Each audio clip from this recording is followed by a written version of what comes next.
Hello everyone, I'm the Enforcer, and welcome to the breaking news. Please make sure to like, comment, and subscribe, and support us on Patreon, link in the description below.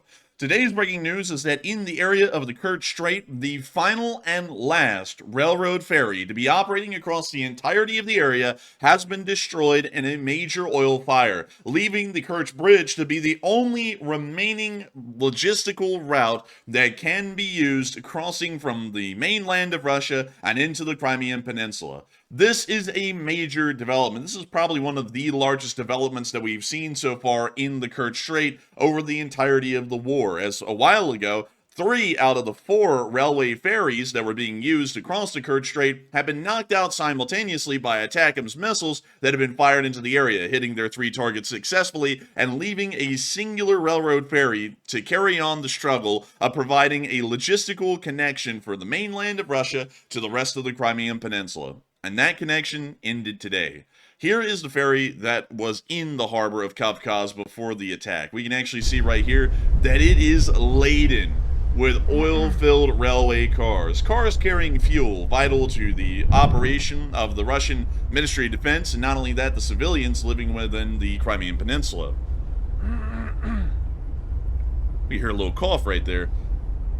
And they're really going to be coughing here in a second, because we're going to be moving on from that little clip, and we're going to be moving on to what happened just a little while after that clip was taken.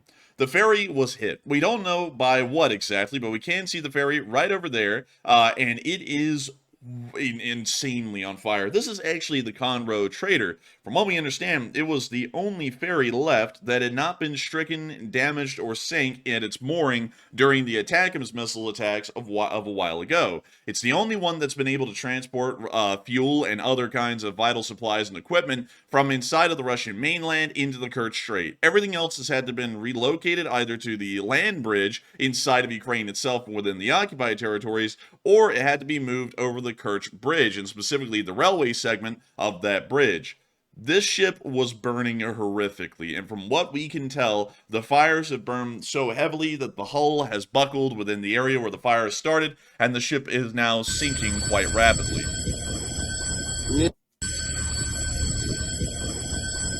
But you can see that the fire is already reaching the waterline. It looks as though there may be some breaches in the hull in these areas as the temperature of the fire has started to warp the steel that the vessel is made out of.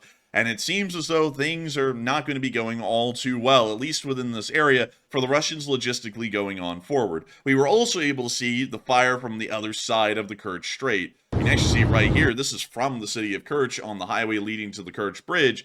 We can see the fire and its smoke spanning way off into the horizon, pretty much covering half the sky out there in the distance. We then also got to see from a local beach within the city of Kerch the fire as it's seen from the other side of the strait. Once again, a pretty large and pretty horrific fire. It's not really the fire that's the important thing, however. It's really the damage that will be posed to the Russian logistics structures within this area of the strait. Now, one thing that's actually interesting, and we've covered this a while ago, is that the Kerch Bridge actually did not have a lot of strategic value throughout most of the war, because interestingly enough, a lot of the Russian military's logistics are conducted by rail, and while the Kerch Bridge is a rail and road bridge, it appears that the Russian army had decided that the ferries were a much more viable option, considering that instead of it being a stationary target that could easily be hit and knocked out like the Kerch Railway Bridge, this was more of a transient target moving from place to place. The ferries couldn't be hit that easily, at least that's what the Russian army believed, and for that reason, it was a lot safer of a long-term option to pick. However, that didn't end up being the case. It's quite clear that the 3 out of the 4 railway ferries that ended up getting hit and sank at their moorings a few months ago were, of course, viable targets for the Ukrainian armed forces, and that this logistics corridor is as weak and vulnerable as the Kerch Bridge itself at certain instances and certain times of day. But nevertheless, the Russians have still tried to eke out any last amounts of efficiency left with the Conroe Trader to try and keep everything moving across the strait as best as they possibly can. And then today, the Conroe trader was hit, caught on fire, and sank at its mooring inside of Kafkaz. We actually know exactly where the Conroe trader would have been in this port. There's only one railroad ferry mooring, which is right here. This is not the Conroe trader that's pictured here in the satellite picture, but nevertheless, this is exactly where it would have been moored, either right here or over on the other side. It has been completely knocked out. There's no question about it. This ship is most likely sinking. In fact, the fire damage may be so severe that it would take months, if not over a year, to really try and recover this vessel and make it operational once more. But, of course, it is a very, very big thing. A massive victory for Ukraine, because now the Russians are faced with a singular option. Either they can move their supplies within artillery distance of the land corridor, or in the artillery distance of Ukraine in the land corridor, or they can start using the Kerch Bridge exclusively. If they use the Kerch Bridge exclusively, the Ukrainians are going to hit and destroy this bridge really soon, and the Russians probably understand that. This means that the Russians are going to have to go with the very unfavorable option of moving all of their supplies that are required for Kherson and Crimea over the land bridge supply route, which means that most of it will be within artillery distance, and this will greatly reduce the supply efficiency of Kherson and Crimea and the amount of supplies that they are able to draw on at any given moment of time. But moving on from that giant piece of news that happened today, really a massive victory for Ukraine logistically, it appears that fuel resources in the Kerch Strait are not the only thing that is in jeopardy, as we have seen that the fires are continuing in Proletarsk and are consuming even more fuel tanks as time goes by. We can actually see right here the fire as it continues to move closer and closer towards the western side of the facility and gets dangerously close to the kerosene tanks that are currently here. From what we understand, almost all of the oil and fuel tanks at this facility have been completely destroyed in the never-ending explosions that continue to happen as each tank heats up and eventually combusts in a violent explosion, leading to the chain reaction to continue on across the entirety of the facility from the east, where it began, all the way to the western side, which is what we're starting to see here at the end of this clip. It does seem as though the Ukrainians are conducting a really good anti-resource campaign against the Russians, and especially against usable fuel resources. It appears that those seem to be top priority for the Ukrainians, and they are trying to knock out as many and as much of them as they possibly can. Not only within the Kerch Strait and also knocking out a railroad ferry there, but also knocking out the oil depot at Proletarsk as well. We also got to hear huge news today, this is actually massive, that the Ukrainians have completely cut off the Russians south of Reka Seym, as the Ukrainians were able to take the town of Krasnoyarsk, which is right along the Reka Seym River, just today. This statement did come from Alexander Syrsky. It was a statement made to President Zelensky directly. Sadly, we don't have a translation for this clip, but I will show a little bit of it to y'all. Alexander Syrsky did state and confirm that they had been able to take this village today, meaning that the Russian communication line has been severed with the Russian defense forces south of the river and the Russian defense forces that are around the area of Koronivo at the moment. This is a major development because this means that either the Russians will have to completely rely on the pontoon bridge crossings in the area, or they will have to find some other form of a viable way to keep those forces running on the southern side of the river, although that's highly unlikely at this point, and we are expecting that there will be really no way to sustain the brigade-strength unit that is on the south of the Reka Seym, meaning that Ukraine has largely assured a strategic victory at this moment within the region.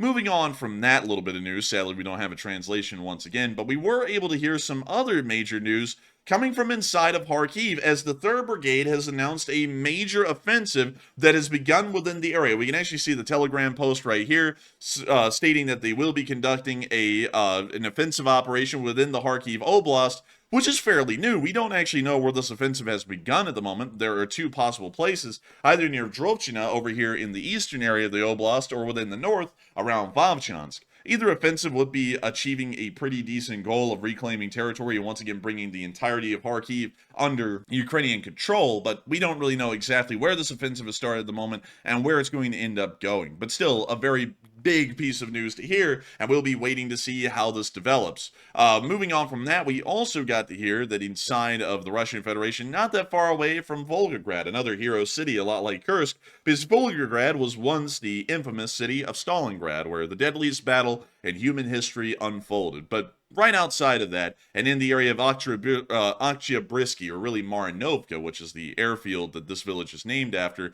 we were able to see that the airbase here that was attacked last night, that we covered live on air when it was happening, appears to have sustained wildly serious damage. Many of y'all will know, before we even get into this, to explain something that's a little special about this airfield, that they had actually started to install what they call light shelters in this area, which are these little aluminum sheds that they put the aircraft inside of to try and protect them from any kind of serious damage that could be caused by an incoming attack. It's not at all like a hardened shelter. These are incredibly soft armor and are possibly meant to protect against high explosive munitions of a very small variety, because beyond that, there's not really a lot of use for these things. But nevertheless, we did get to see satellite image showing the aftermath of the strike, and it was unbelievably serious. Take a look at this. From the satellite footage, we can see that largely the entire eastern side of the airfield and the western side have been burned to a cinder. The entire area is caught on fire. It appears that we can also see now the roads that were made for the surface-to-air missile systems that were in this area as well. But getting a closer look at the hardened shelters within this direction, we can see several of them were blown up in a massive explosion. We're not exactly sure what hit this area, but it was a massive explosion. It appears that a large amount of the aircraft were destroyed within these hardened shelters. And not only that, the supply area back here was also hit and burned to a cinder as well, showing that serious damage was caused. And not only that, we can see this massive gash in this hardened shelter over here as well, showing that the aircraft inside may have also been heavily damaged, if not destroyed, in the explosion that occurred last night. We were also able to see even more closer up pictures of this area and the serious damage that was caused, but this is confirming in large detail that this airfield hit was one of the most severe ones that we've seen so far in recent war history. We were also able to see a little bit more information about the attack on the airbase. Once again, a close-up picture of the hit, and showing that the damage was wildly severe, at least at the moment. This is opening up Marovka for further attacks by Ukrainian drone forces, as the Ukrainians have made it quite clear now that there is not a viable Russian air defense system within this area, and this means that the entire fighter wing, or really fighter bomber brigade that is here at the moment, may be within jeopardy of being attacked and hit even further. We do know that there's a decent amount of other targets that could be hit within this airfield. For example, beyond this area that has been completely obliterated, they could try and go for the tarmac down here further south. They could also go for the new ammunition storage that appears to be constructed, at least in satellite footage here at this part of the airbase, and they could also try and go for the repair paddock that is also a little bit further off to the west down here that we're looking at on satellite picture. Nevertheless, it does seem as though the Ukrainians' drone campaign is ending up being wildly successful still. The Russians haven't found a good way to really counter Ukrainian drones, at least over the vast lands that Russia covers, and it does appear that the damage like this will continue in serious form well on into the future. A major success to be claimed for Ukraine, and once again making sure to limit the Russian combat air capabilities in the war, either inside the Kursk Oblast or within occupied Ukraine as a whole. But with that is all of the breaking news that we have today. I've got to thank each and every one of y'all so much once again for watching. If y'all did enjoy, please make sure to like, comment, and subscribe, and support us on Patreon, link in the description below. I got to give a massive shout out to all of our patrons who are currently supporting this channel, because y'all help these video projects to be possible each and every day. And so a huge thanks to all of y'all once again, and I will see you all in the next one.